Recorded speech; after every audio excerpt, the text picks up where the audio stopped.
50 istilah dasar yang kalian harus tahu. Pertama, blockchain. Buku catatan besar yang menyimpan semua data, khususnya data transaksi, dan isinya tidak bisa diubah. Kedua, cryptocurrency.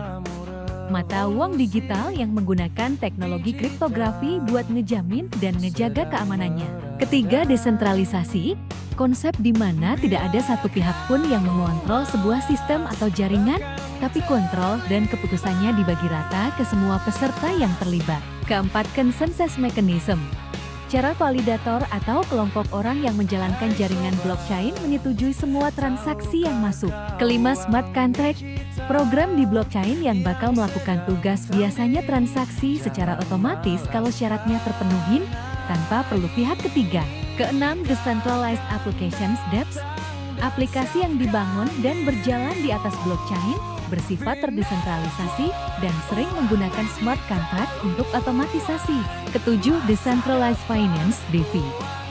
Sistem finansial yang memakai teknologi blockchain di mana kita bisa meminjam, meminjamkan, atau trading kripto tanpa harus melewati pihak ketiga seperti bank atau lembaga tradisional lainnya. Kedelapan, DAO (Decentralized Autonomous Organization).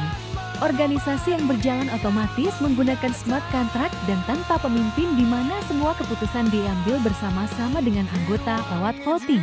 Kesembilan, non-fungible token (NFT). Aset digital unik yang tidak bisa ditukar satu-satu karena memiliki nilai yang beda. Biasanya berbentuk karya seni atau barang koleksi digital lainnya. Kesepuluh, wallet. Tempat khusus untuk menyimpan cryptocurrency kita dengan aman menggunakan kunci rahasia. Ke-11, public key dan private key. Dua komponen penting dari wallet, public key seperti email kita untuk menerima kripto, dan private key seperti password untuk menjaga akses ke aset kita. Ke-12, seed phrase. Kumpulan kata rahasia, biasanya 12 atau 24 kata yang dipakai untuk mengakses atau backup wallet kita. Ke-13, non-custodial wallet. Wallet di mana kita memegang kendali penuh atas aset, karena kita juga memegang private key-nya tanpa campur tangan pihak lain. Ke-14, blockchain explorer. Alat untuk melihat riwayat transaksi, alamat wallet, smart contract, atau data lain yang tercatat di blockchain. Seperti mesin pencari khusus untuk blockchain, contoh, Etherscan. Ke-15, mainnet dan testnet. Mainnet itu jaringan untuk transaksi menggunakan uang asli, sedangkan testnet untuk uji coba transaksi menggunakan uang bukan asli. Ke-16, gas fee. Biaya yang harus dibayar untuk menjalankan transaksi atau operasi lain di blockchain. Ke-17, altcoin. Semua cryptocurrency selain Bitcoin, misalnya Ethereum, Solana, dan lainnya di mana masing-masing memiliki fitur atau tujuan yang berbeda. Ke-18, stablecoin.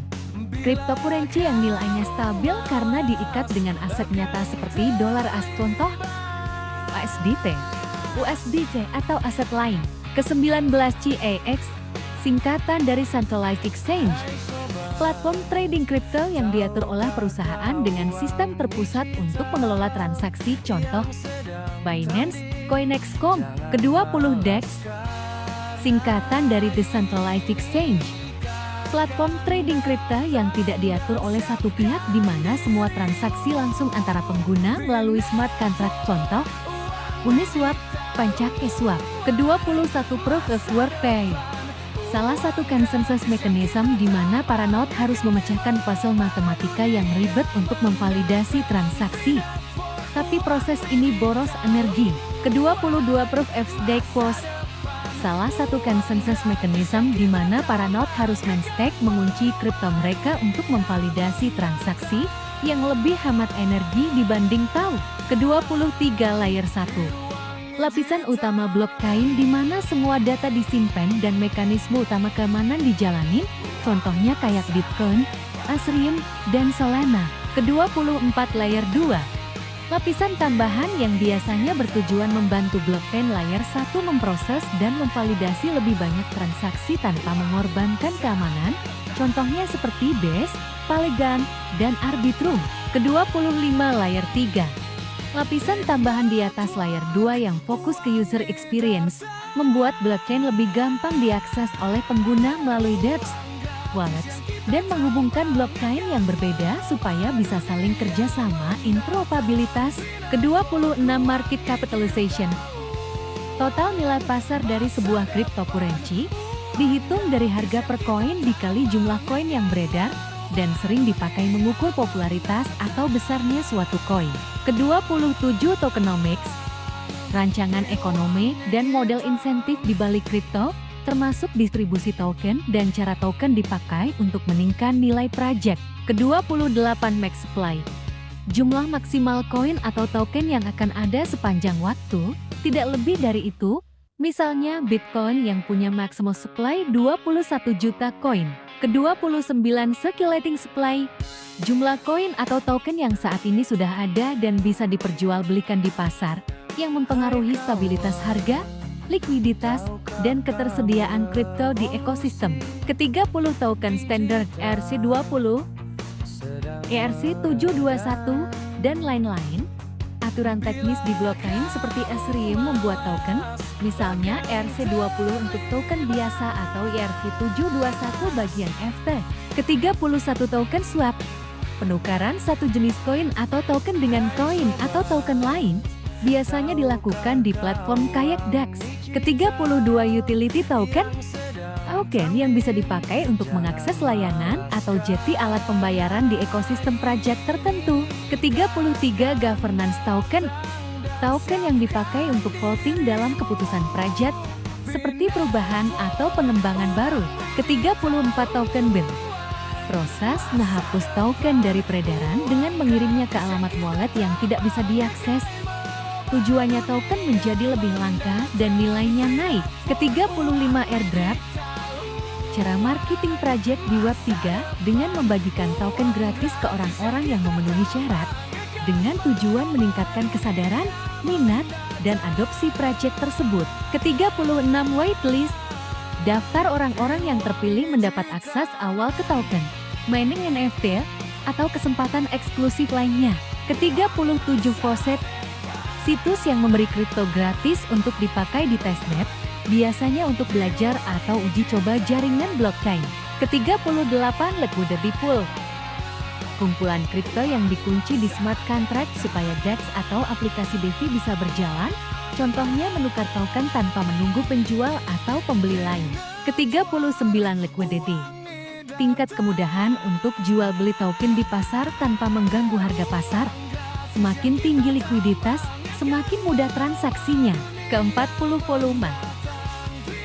Total nilai atau jumlah transaksi yang terjadi dalam periode waktu tertentu, misalnya 24 jam untuk satu token atau kripto. Ke-41 liquidity mining.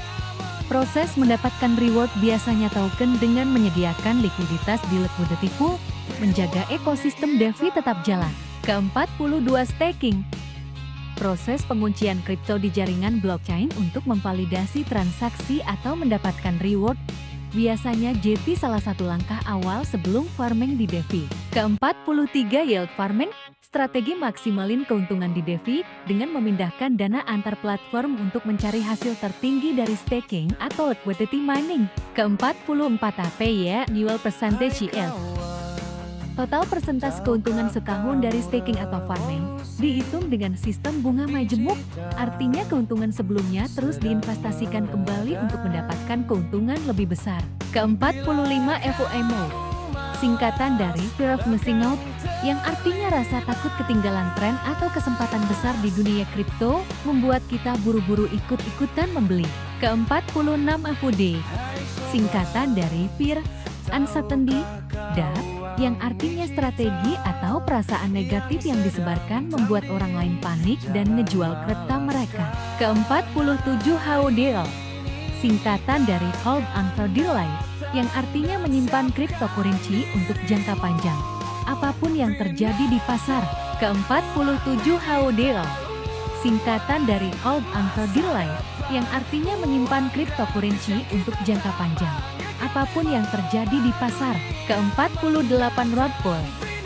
Project menipu, misalnya project DeFi, NFT, memecoin, dan lain-lain, di mana developer hanya memberi janji palsu kemudian membawa kabur uang yang sudah kekumpul. Ke-49 pump dan dump. Strategi di pasar kripto, di mana harga token dipompa PEM sampai tinggi melalui hak palsu. Pelaku langsung ngejual DEM semua tokennya dan membuat harganya anjlok. Ke-50 whale. Sebutan buat individu atau kelompok yang memiliki jumlah cryptocurrency yang super banyak, jadi mereka bisa mempengaruhi harga pasar. Pioneer sejati tetap bersyukur, kemenangan tidak akan tertukar.